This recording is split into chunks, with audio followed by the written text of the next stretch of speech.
What's up, tribe? How you guys doing? Go ahead and hit that subscribe button, and I hope you like this video. This is going to be your review for Chasing Dallas Season 5, Episode 2. So, first of all, my baby daddy, Robert Ray, my baby daddy is the MVP. Sir, you were absolutely hilarious in this episode. You were messy in this episode, and you had me thoroughly entertained. Okay? Sean, you are messy. AF. Okay? But let's get into this episode. And Tetley. So we start this episode off. Robert is looking for a space to have his to get his salon. He said he want to open up a salon. He looking for a space. So he got Tetley scouting him spaces because Tetley the realtor, right? Right? They get to the space that looked like Big Mama used to cook out of it in 1962. And Tetley don't even have the keys. Now, first of all, I know y'all are in Texas, but why did that place look like it was on a dirt road off to the side somewhere? Okay? Where was this place even located? They get there, and Tetley talking about, unfortunately, I couldn't get the keys, but we can look through the window. I'm telling you, it's a great space. How you trying to show somebody a space looking through a window? Like, what was he really supposed to decide at that point? Now, he talking about some Robert was late. Robert said, hell, I shouldn't have even shown up. How you going to have me come out here and you ain't even got the keys to get in? So they look through the window for a few minutes. And then Robert confronts Tetley about the book party and why he had the book party the same night as George. And listen, Tetley, can I just be honest with you? Nobody believes you, Tetley.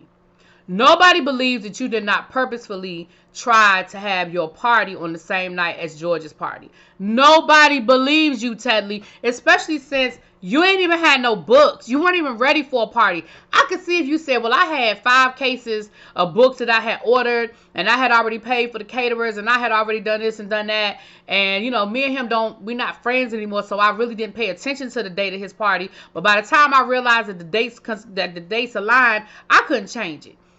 Okay, then I might even give you a little something. But, sir, you had 2 bottles of champagne, a book with no words, okay? A space, some Party City tablecloths, and some balloons. And 5 guests.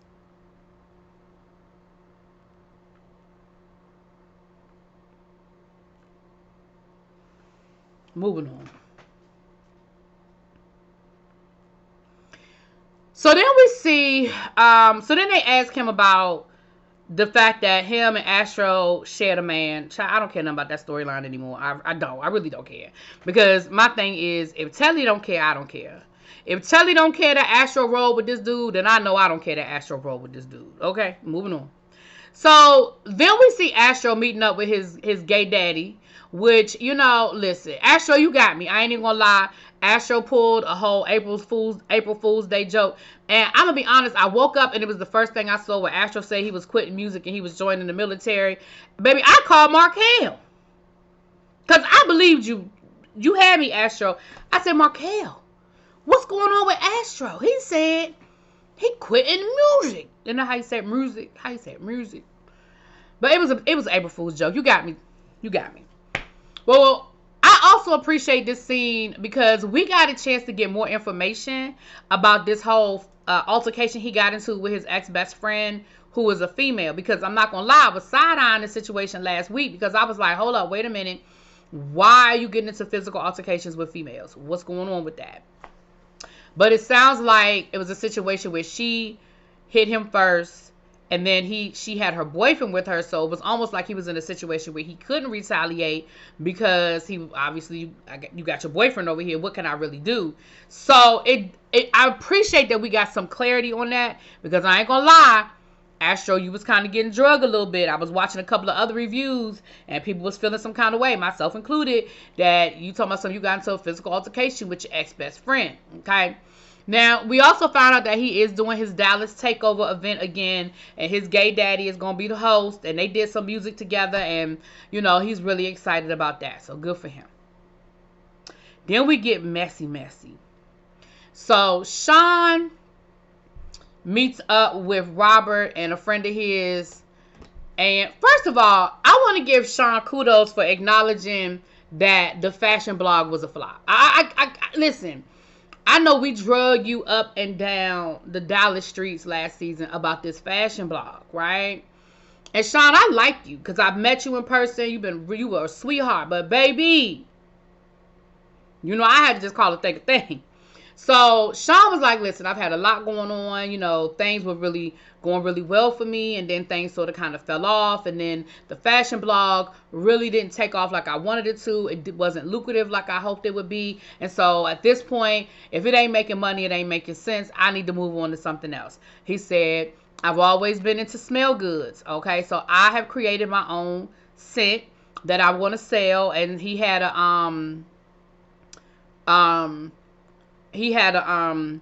some markups, right? And Robert said in his confessional, he said, now listen, I'm gonna tell y'all the truth. I was ready to say it stink. I was ready to come down here and tell y'all it smelled like some booty, but it actually smells pretty good. And we know Robert ain't gonna lie. So if Robert say it smell good, then I'm gonna say it smell good, okay? Now Robert said that one of the scents is actually sort of a unisex scent. So all I'm gonna say is this, Sean.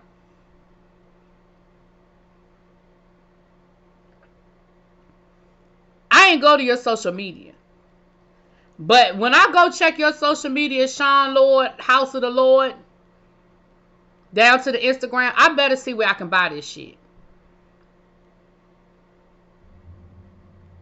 Don't be selling us no pipe dream this season, Sean.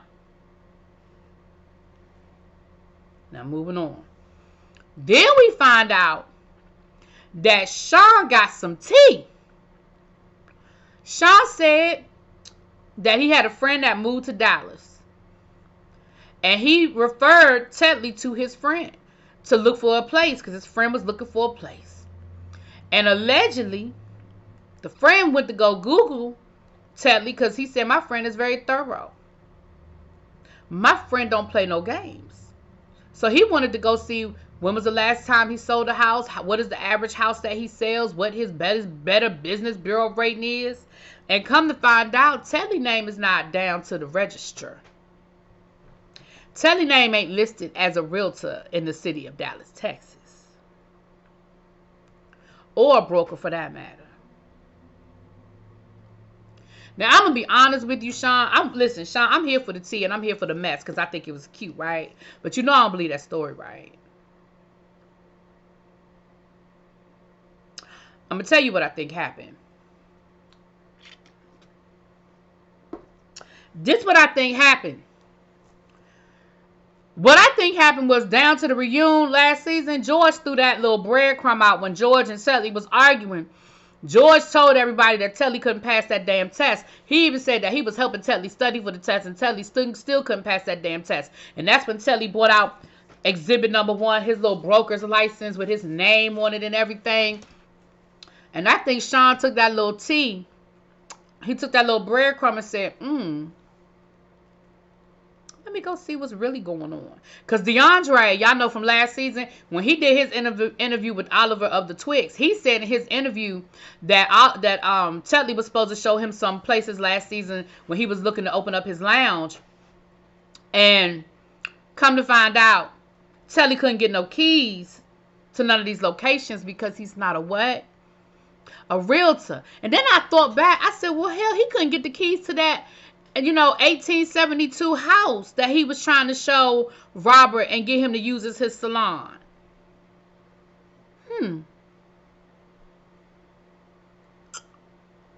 Interesting. Now, Sean said the next time I see the people, I'm going to have to address it. He said next time I see Tetley, I'm going to have to address it. Okay? So next, we see Kesey and Seven having auditions for Kesey's video. They looking for dancers. It was a cute scene or whatever. I saw, they claiming each other publicly, and it was a nice little thing. They were talking about how creative Seven is and things of that nature. That was cute. Then we see JC, and we get to know JC a little bit more in this scene too. JC tell us all his business. JC talked about how, he bought this space, and he said, I've done more in the past 7 months that I've been out of my relationship than I did the whole however many years I was in the relationship. And he talked about how when him and the boyfriend broke up, the boyfriend told him, I guess the apartment was in the boyfriend's name, and he told the people at the front desk, don't let him back in. He said, hell, I couldn't leave the apartment for a whole week until I found me a place to go, because the minute I left, he wasn't going to let me back in, and I was going to be locked out of my apartment. So he said him and his dog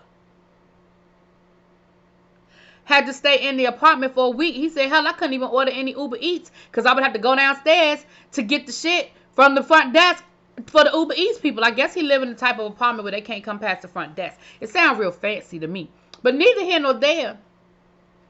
Or maybe do the Uber Eats people just not come upstairs when it's an apartment? They just leave it in the front? I don't know. I don't know. I have a house. They come to my front door. I don't know. So he said that he had to basically go online, get him an apartment, sight unseen. He said he was financially strapped, emotionally strapped. He said, and then when it was time for him to move, he said his ex-boyfriend's mama was in the house, want to know why he was taking everything out the house. And he said, because it was mine. Because I paid for it. It belonged to me. He said, see, that let me know that the boyfriend was telling tales out of school and had his mama thinking things weren't what they were. He also said there was something dealing with some mismanagement of funds. I feel like that was a pretty way for him to say that boy stole some money from him. And when he confronted him about it, the conversation went left, not right. It went left, not right. It didn't go left. It went left, not right. But it looks like it's a cute space. He looks like I said in the last episode, he's trying to create like a content area space where people can do photo shoots and do meetups kind of thing. It's a really cute concept. It's a very boutique concept. Mariah Huck is doing the same thing in Atlanta, and I think it's a great concept. I hope it catches on. I hope people start using it as a hub. I'm here for all of it. Really nice, really nice. Okay. But I feel like we got to know JC a little bit more in this moment. And that's what we need to know about him. Because later on in this episode, baby JC, ooh, baby. Later on that night, we see that JC had the grand opening for his space. We see that Tedley was there. I don't really feel like it was anybody else from the show that was there. But I feel like Tedley and JC are friends in real life. I realized that JC is the person that did that party they were advertising last year that all of the Dallas people went to, where it was like a mansion party, and it looked nice. I mean, from what I could see, it looked nice. Okay. Well, it is Astro's birthday party, and y'all remember Astro's birthday party from last season? Well, this was a little bit of a step up from last season from the point of view of it was in like, it looked like it was in like, you know how you have an apartment building, you have a space that you can rent, like a community space you can rent. It looked like that's where it was. It looked like it was in like so it was a nice space. Like, I ain't gonna front, it was a cute space. George got there. I'm going to say George got there on time, maybe, or early. Marquise was there, and there wasn't no food. Now, listen, I understand that maybe Astro budget maybe could not meet what Marquise was given as far as him being a celebrity chef. Maybe Astro didn't have the budget for that. But, Astro, you couldn't have talked to Marquise about maybe getting some finger food, some hors d'oeuvres, some chicken wings, some queso, some spinach dip. Now, he said that there was some food on the way. And they was also making some drinks, they gonna have their liquor, honey. So Robert was like, hell, I ain't come here to blow up no balloons. I ain't know I was supposed to blow up no balloons. So they asked, so Robert being messy. Ooh, Robert was so messy in this scene. Robert, you was messy as hell in this scene, though, but it was funny. Robert asked Astro why he didn't come to George's party. Astro said, well, I didn't get invited, but I don't really know George. The only thing George knows about me is the reunion, and at the reunion, I was a little turned. No, Astro, you were a lot turned at the reunion, and if I were George, and that was my only experience with you, I don't know if I would have invited you to my party either. But Astro sounded like he understood. Like he said, I don't really know George, and all George knows about me is when I was at the reunion, and I was on 20. Then Robert asked Astro about him sleeping with Tedley Mann. And what we find out is when Astro first moved to Dallas, he knew this guy already. And they used to flirt, slide in the DMs, probably, exchange some pictures, probably was sexting a few times, but nothing really popped off. And when he found out that the dude was messing with Tedley, and then he found out they broke up, he told Tedley, look, oh boy, I know him. We used to do and the why. And if I ever get the opportunity, I'm letting you know, if he opened the door, I'm walking in. And Tedley was like, I don't care. And Astro was like, dude hit him up and was like, what's up? And he said, what's up? I said, what's up? You said, what's up? And next thing you know, they was what's up and together. But like I said earlier, I don't care. You know why I don't care? Because Tedley don't care. And Astro don't sound like he trying to make him a husband. Sometimes it just shit like that just happen. See, I was going to say something not so nice about Tedley and his dating, so I ain't going to say it. I ain't going to say it, Tedley. Kiki was there. Shout out to Kiki Kardashian for being in the house. Kiki was there. Slowly but surely, the people started showing up. Jet Jeff and Sean and JC. Tedley came through. So slowly but surely, everybody started showing up, and it looked nice. Okay. So of course they had to do an icebreaker. I said, Sean, no, he a teacher, because as soon as they got ready to get started, Sean was like, wait a minute, we need to do an icebreaker because I don't know everybody here. There's some new people in the group. I said, Sean, I know you a teacher. Talking about a damn icebreaker. So they did the little icebreaker. They went around the room introducing themselves, whatever. Then they were like, they had to say that their favorite superhero, who they would be. Tedley.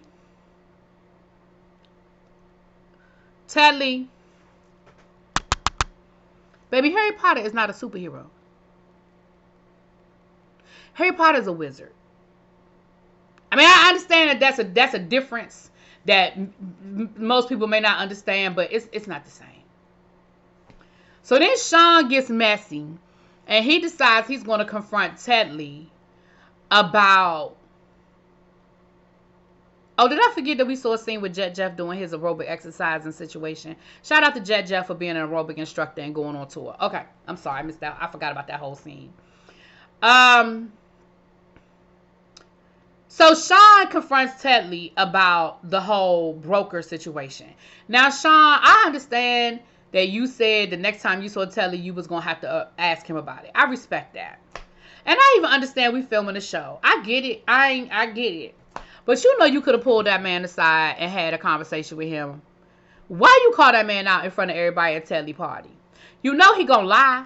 Hell, I would have lied in that situation. I ain't about to sit here and admit in a room full of people, especially people that I don't even know, that I've been lying about my whole profession for the last 2 years, down to the social media and on down to the Chasing Dallas.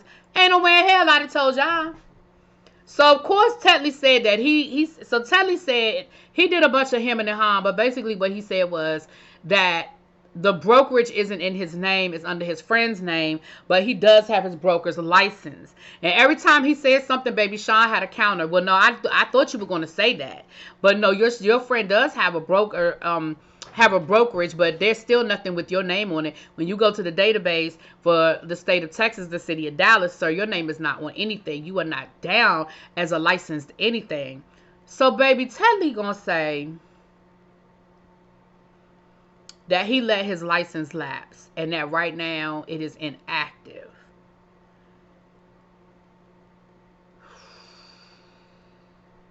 I have a question. Would it show up still that you had your brokerage / real estate? I know that's not the same. I know a real estate license and a brokerage license ain't the same, but Tedley saying them both, so I'm saying them both. Okay. Would that not just show up as it being inactive? Wouldn't it show up that you have a license? It's just inactive right now? I don't know. I guess it would be the same as if somebody had a cosmetology license. You could go and check with the board and see if they have an active license. I don't know. But at the end of the day, Tedley, whether you pass the test or not, by your own admission right now, you're inactive. Meaning you are currently not a licensed broker or real estate agent, which means you can't sell nobody nothing. Which means You did waste Robert's time and took his ass out in the desert to that 1872 shack without the keys. Because you can't sell them. If Robert had $100,000 in cash in his back pocket that day, or in a, Louis Vuitton duffel bag in the trunk, ready to put down on that house, you couldn't do shit. You couldn't pull a contract. You couldn't do nothing but refer him to somebody else. Then Robert messy ass gonna say, well, Sean, didn't you say you ain't like JC? Now, I don't even know where that came from. That came out of nowhere because Sean had his sights set on Tetley. I don't even understand where the whole you don't like JC came up, unless that was just some editing and something had already happened. But neither here nor there. Baby, Sean and JC got into it. And Sean, I really do love you dearly, but baby, JC ate your ass up. JC said, I am not about to sit here and argue with somebody with a speech impediment and a da-da-da-da-da-da. But he lost after speech impediment. I was through. I was done. I was done. I was so done. And of course, Sean was like, I have 3 degrees. What are you talking about? Baby, JC says, because he was like, I don't even know you. And listen, I don't like when people do that. I don't like when people be like, I don't know you, I don't know you, I don't know you. You know that, man. They sat there and showed a whole clip from last season where y'all filmed, with the Chasing Dallas cast filmed an event with this man. You might not be friends with him. Y'all might not hang out. Y'all might not, move in the same circles. But you know who that boy is, Sean. Then you turn around and said, he said, well, you just mad I didn't invite you to my party. And Sean was like, I didn't go to your party because it was an hour and a half outside of Dallas and yada, yada, yada. Well, then, sir, you know who he is, Sean. You know the man had a party. You claimed that the party didn't even, that the party wasn't even successful. You said he didn't even turn a profit. How you know that much about this man that you don't know? Then he turned around and said, we filmed a scene, but I don't know. I didn't talk to him. That don't see, I hate y'all playing games. You playing semantics. You know that man. Anyway, Sean got up, grabbed his stuff, told everybody to kiss his ass, bent over, and slapped his cheeks. I think he even spread them apart and went on by his business. Baby, this episode was a lot, and it was messy. And baby daddy, it was you. Baby daddy, you was messy as hell. You was messy as hell, baby daddy. I gotta tell you, I gotta call a thing a thing. Anyway, y'all let me know what y'all think. I'll talk to y'all later. Peace.